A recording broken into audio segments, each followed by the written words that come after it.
Hello everyone, this is Sponge Thomas Einstein Pants, founder of this YouTube channel. For more information about me, don't forget to check out SDE Parks and SDE Planes, which are my two other YouTube channels, Chance the Green Express, my TikTok channel, and the SDEP Instagram account.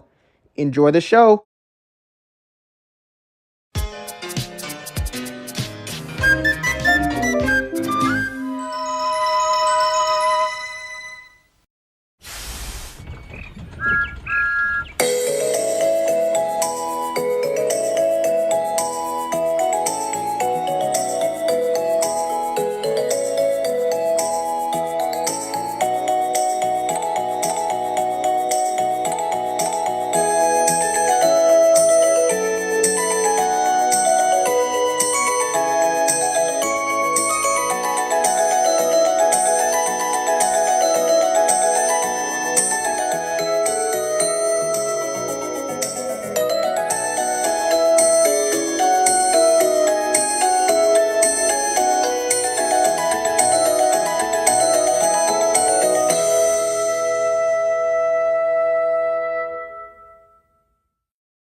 Dear Ian, you asked for a book about Gorton.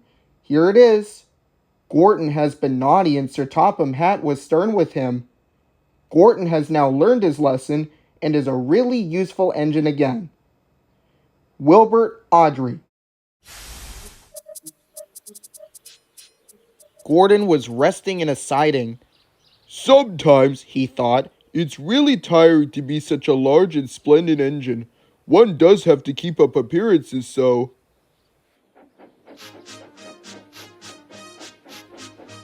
Beep, beep, beep, beep. Hello, fat face, whistled Henry.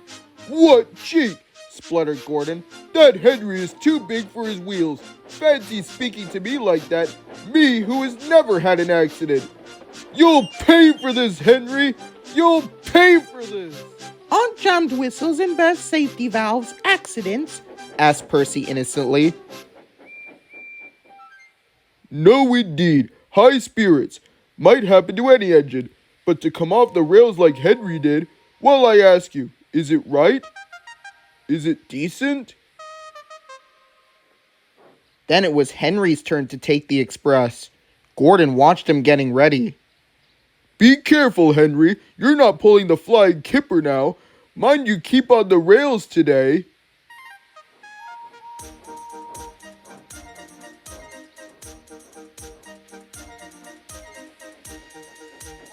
Henry went off in a huff, and Gordon yawned and went to sleep, but not for long. Wake up, Gordon, said his driver. A special train's coming and we're to pull it. Is it coaches or freight cars? Cars, said his driver. Cars? Said Gordon. Puh! Gordon's fire was slow to start, so Edward had to push Gordon to the turntable to get him facing the right way. I won't go, grumbled Gordon. Don't be silly, puffed Edward. At last, Gordon was on the turntable. The movement had shaken his fire. It was now burning nicely and making steam. Gordon was cross and didn't care what he did. He waited till the turntable was halfway round. I'll show them, he hissed.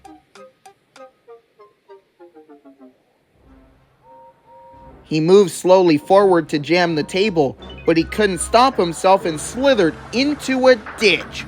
Oosh, he hissed. Get me out! Get me out! Not a hope, said his driver and fireman. You're stuck, you silly great engine. Don't you understand that? They telephoned Sir Topham Hatt. Say, Gorton didn't want to take the special train and ran into a ditch. What's that you say? The special's waiting? Tell Edward to take it, please. And Gorton? Oh, leave him where he is. We'll get him out later. On the other side of the ditch, some little boys were chattering. Coo, doesn't he look silly? They'll never get him out. They began to sing. Silly old Gordon fell in the ditch, fell in the ditch, fell in the ditch. Silly old Gordon fell in the ditch, all on a Monday morning. Gordon lay in the ditch all day. Oh dear, he thought, I shall never get out. But that evening they lifted Gordon and made a rope of sleepers under his wheels to keep him from the mud. Strong ropes were fastened to his back end, and James and Henry, pulling hard, managed to bring him to safety.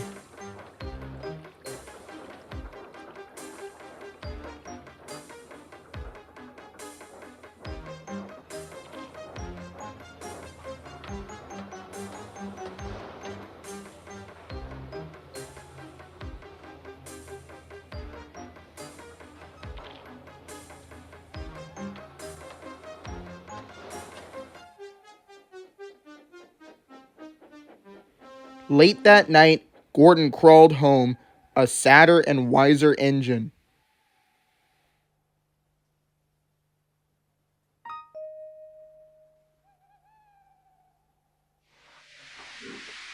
Next day, Thomas was at the junction when Gordon shuffled in with some freight cars.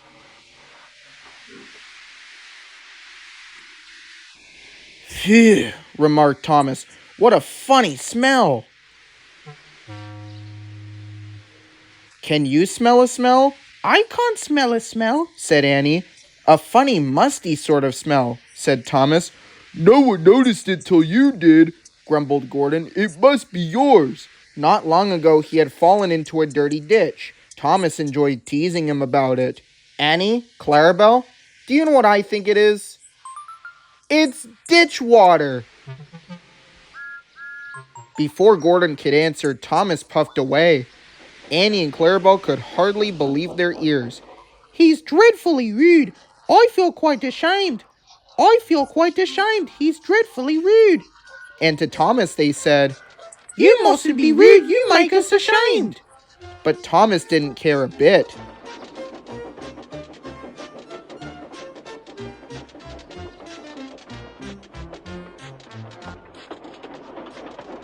That was funny, he chuckled.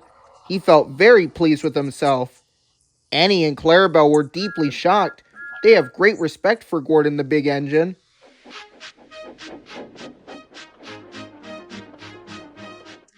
Thomas left the coaches at the station and went off to a mine for some cars. Long ago, miners digging there have made tunnels under the ground. Their roofs are strong enough to hold up cars, but not the weight of engines. A large notice warns them not to enter the area. Danger. Engines must not pass this board.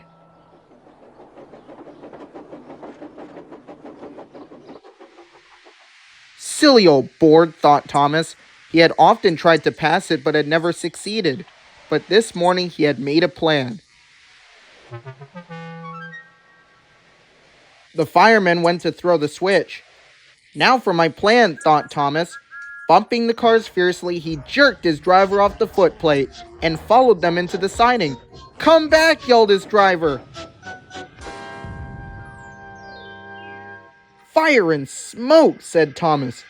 I'm sunk. And he was. Oh dear, he said.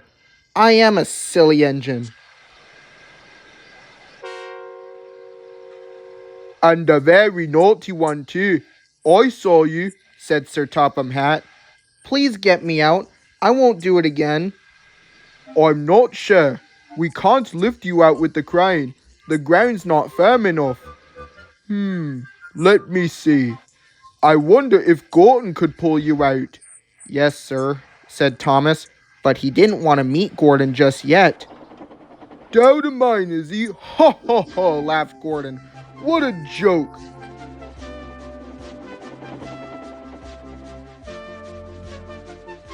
Boop boop, little Thomas. We'll have you out in a couple of puffs.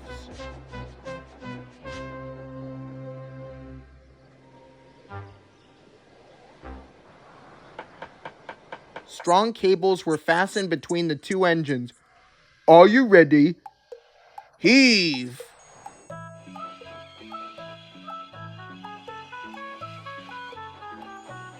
It was a lot harder than they all thought. At last, Thomas was free. "I'm sorry I was cheeky," said Thomas. "That's all right, Thomas. You made me laugh," replied Gordon. "I'm in disgrace." "So am I," said Thomas. "Why, so you are, Thomas. Shall we form an alliance? You help me and I help you." "Right you are," agreed Thomas. "Good. That's settled," rumbled Gordon. And buffer to buffer, the allies puffed away.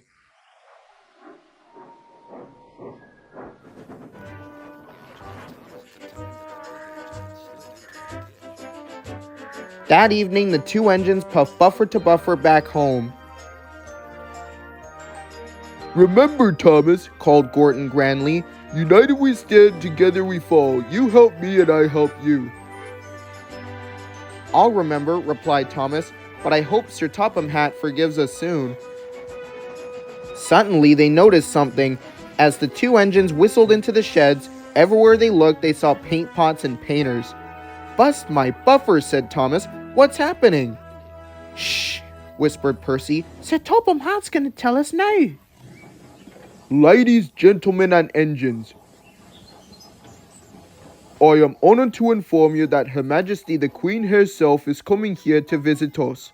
Now on with the preparations." The engines wondered who would pull the royal train. "I'm too old to pull important trains," said Edward sadly. "I'm in disgrace," sighed Gordon gloomily. "He'll choose me, of course," boasted James. "You," snorted Henry, "you can't climb hills." "He'll ask me to pull the train, and I'll have a new coat of paint." Then the rain came. Henry's driver and fireman covered up their cab to keep dry. A painter was on the ladder above the line. Henry's smoke blew high into the air. The painter couldn't see. Both he and the paint pot fell all over Henry. Poor Henry. "Well, you're not a pretty picture," sneered the painter. Sir Topham Hatt spoke next. "You look like an ice cake, Henry. That won't do for the royal train. I must make other arrangements."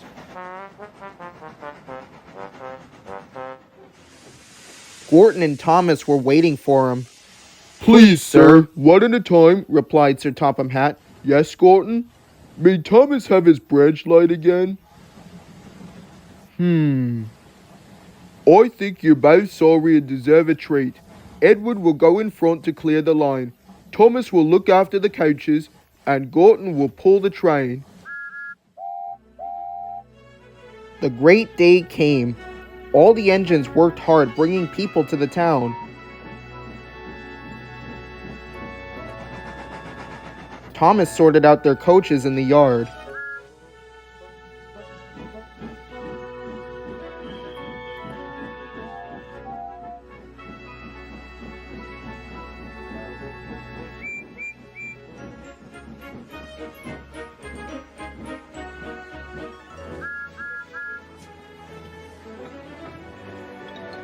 Edward steamed in.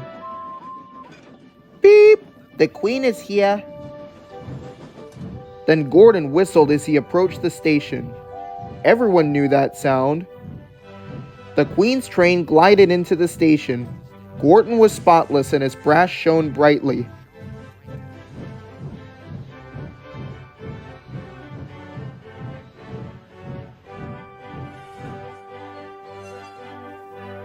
Sir Topham Hatt stood to attention. "Welcome, ma'am." The Queen thanked him for a splendid run and asked to see all the engines. "Beep, beep," whistled Percy as Toby rang his bell. "Shh," hissed Henry and James. But Toby and Percy didn't care. "3 cheers for the Queen!" Beep, beep. When it was time to leave, the Queen spoke specially to Thomas, who fetched her coaches. Then to Edward, and finally to Gordon, who took her away. No engines ever felt prouder than those on Sir Topham Hatt's railway.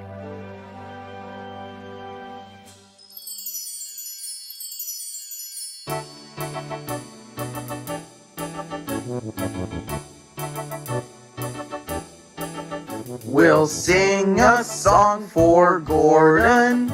He's big, he's fast, he's proud. His paint is blue, so strong and true, and his whistle's really loud. The fastest train on Sodor, you can't forget his name. So when we sung for Gordon, well, let's sing it once again. Through wind and rain he thunders on him we can rely. Reliable and useful too, and that's the reason why. We'll sing a song for Gordon. He's big, he's fast, he's proud. His paint is blue, so strong and true, and his whistle's really loud. The fastest train on Sodor, you can't forget his name. So when we've sung for Gordon, well, let's sing it once again. The journeys never tire him out. He'll work all day and night, and everyone admires him, his boiler gleaming bright. We'll sing a song for Gordon. He's big, he's fast, he's proud. His paint is blue, so strong and true, and his whistle's really loud. The fastest train on Sodor, you can't forget his name. So when we've sung for Gordon, well, let's sing it once again. We'll sing a song for Gordon. He's big, he's fast, he's proud. His paint is blue, so strong and true, and his whistle's really loud. The fastest train on Sodor, you can't forget his name. So when we've sung for Gordon, well, let's sing it once again.